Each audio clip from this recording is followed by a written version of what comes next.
राधा राधा रामकृष्ण हरी. जसं की आपण मागच्या सेशनमध्ये म्हणजे मागच्या व्हिडिओमध्ये आपण काय बघितलं, पित्त वायू बघितला. आज आपण बघणार आहे कफ वायू. लक्षात घ्या. आता कफ वायू हा दोन प्रकारे बनला गेला. अलग लक्षात. एक पाण्यातून बनतो तो आणि दुसरा वायूतून बनतो. कशातून? वायू म्हणजे हवेतून बनतो.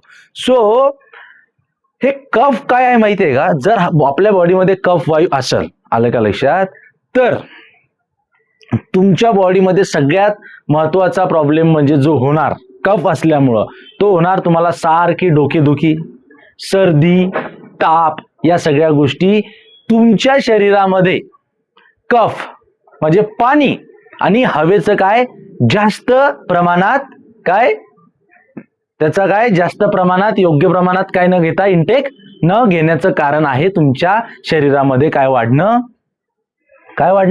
कफ वाढणं. सो आता कफामुळं काय काय होतं मी तुम्हाला सांगतो.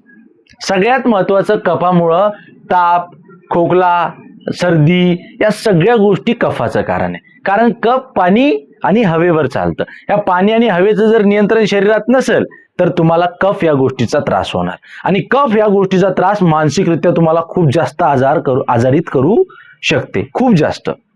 सो कफाला नियंत्रण करण्यासाठी काय केलं पाहिजे याचा आपण उपाय आज सांगणार आहोत. आलं लक्षात. तुम्ही माझ्या मागच्या व्हिडिओमध्ये जाऊन बघा. तिथं मी काय केलेलं आहे, वात वायूवरती पण काय केलेलं आहे तुम्हाला गाईड केलेलं आहे, पित्त वायू पण गाईड केलेलं आहे. आता मी तुम्हाला गाईड करतोय ते कशावरती. सो आपण ज्या विषयावर चर्चा करतो तो विषय कोणता आहे, तर तो आहे कफ दोष. बरोबर. सो कफ दोषावरती, कफ वायूवरती आपण काम करतोय. सो कफ वायूला नियंत्रणात आणण्याचे फक्त दोन मार्ग आहे. सो त्याच्यात सगळ्यात पहिला मार्ग काय रे, तर पाणी प्रत्येक वेळेस एक एक घूट प्या. काय प्या? कितीही पाणी पिऊ नका, एक एक घूट प्या आणि दिवसात, आलं का लक्षात, 4 to 5 लिटर पाणी, 4 ते 5 लिटर पाणी प्या. त्यानंतर आलं का लक्षात,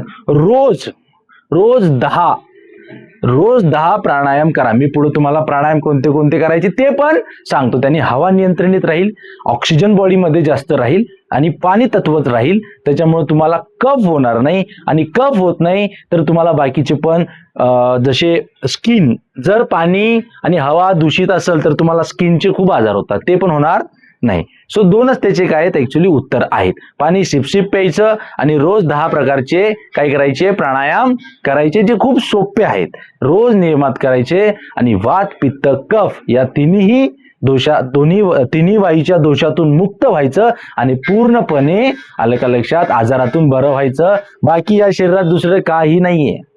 बाकी मी सगळं तुमच्यावर सोडतो. राधा राधा रामकृष्ण.